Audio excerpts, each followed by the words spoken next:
bienvenue dans votre émission, bienvenue dans votre émission, bienvenue dans votre émission La Réunion Léla, La Réunion Léla, La Réunion Léla.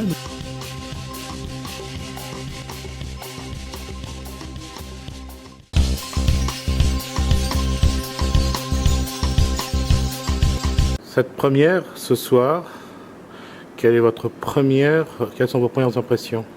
Alors, pour une première, comme vous le dites là, à l'instant, de cette envergure-là, je pense que c'est une totale réussite, et surtout dans l'Est, puisqu'il faut savoir attirer du monde et les emmener. Et comme c'est une problématique qui commence vraiment à se faire entendre, après 5 ans d'existence de notre association Dissemblable, les gens commencent vraiment à s'y intéresser.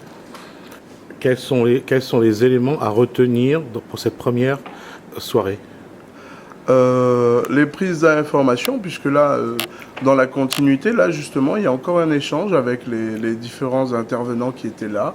Et je pense qu'on va pouvoir accompagner quelques parents qui sont dans une très grande détresse.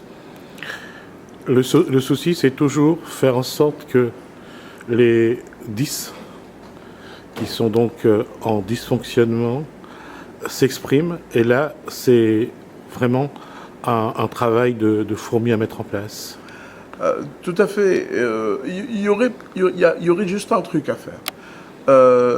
C'est-à-dire une sorte de trigométrie où on va travailler en collaboration avec le professionnel de santé, l'éducation nationale et le parent. Une fois que ces trois volets sont réunis, on arrive néanmoins à faire vraiment un minimum pour que l'enfant se retrouve avec une moyenne standard, on va dire. 2 étapes. La première, c'est créer les conditions pour qu'il y ait une expression, d'abord avec les personnes qui sont en demande et qui sont bien sûr en situation de le vouloir. Et après, il faut mettre en pratique ce qui est nécessaire pour essayer de combler les différences qu'il y a entre ceux qui sont 10 et les autres. Tout à fait. Donc ces 2 étapes, ils sont simples, hein, c'est-à-dire on va avoir là donc une sensibilisation dans un premier temps, donner des signes d'alerte qui va nous emmener justement sur un diagnostic. Une fois que le diagnostic il est posé, on va passer à l'accompagnement. On le voit dans ce qu'on a vu, en tout cas ce soir, l'enfant est d'une part livré à sa maladie. Les parents sont là aussi, mais avec leurs moyens. Comment aujourd'hui veiller à ce que l'enfant puisse exprimer sa souffrance et les parents accompagner cette souffrance vers des solutions libératoires? Je dirais que l'enfant, effectivement, il a du mal vraiment à faire comprendre ce qui se passe. C'est plus le parent, en venant vers justement des sensibilisations que nous on met en place ou se renseigner éventuellement sur le net, qu'il arrivera à demander à ce qu'il soit accompagné au sein de l'établissement scolaire. On a vu ce soir qu'on a la possibilité justement, le rectorat a mis en place cet accompagnement-là. Il suffirait de se retourner vers la partie ASH.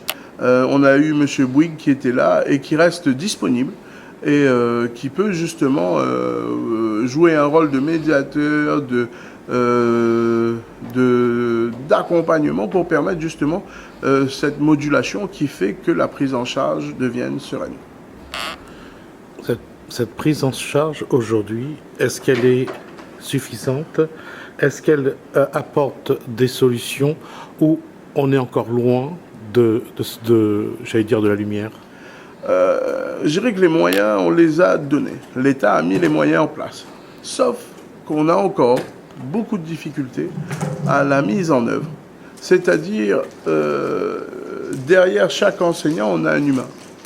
Et des fois, malheureusement, nous-mêmes, déjà parents, des fois c'est compliqué, on n'arrive pas à comprendre ce qui se passe.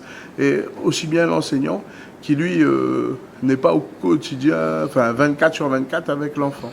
Donc il a du mal à comprendre cet handicap qui est transparent. C'est là la difficulté. C'est que l'handicap, il est totalement transparent. Donc on n'a pas... quand on est en fauteuil, c'est plus simple. Là, on n'y voit rien. Donc la sensibilisation, elle est complètement différente.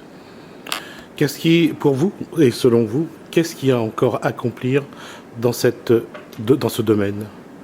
Je pense que dissemblable, là, sur ces 5 dernières années, on commence vraiment à percer, puisqu'on intervient tous les ans, là, depuis, ça va faire la 3e année, là, pour le coup, au niveau de l'ASP, où on va justement, dans le cadre de la formation continue, avec notre âme de parents, aller sensibiliser les enseignants spécialisés, tels que les maîtres E, les maîtres G.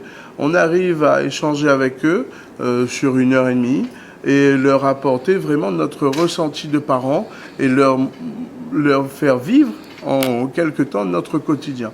Et pour le coup, si mon maman il est disponible, qui lui est porteur de troubles 10, il vient avec nous et il fait justement, il va expliquer ce qu'il vit au quotidien.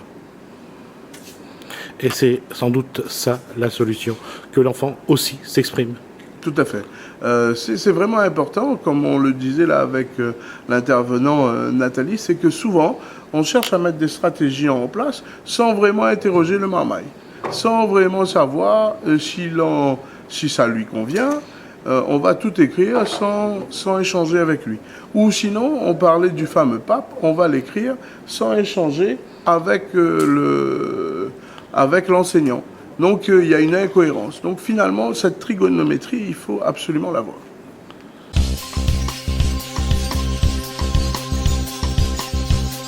Bienvenue dans votre émission. Bienvenue dans votre émission. Bienvenue dans votre émission. La Réunion, les LAL. La Réunion, les LAL. La Réunion, les LAL.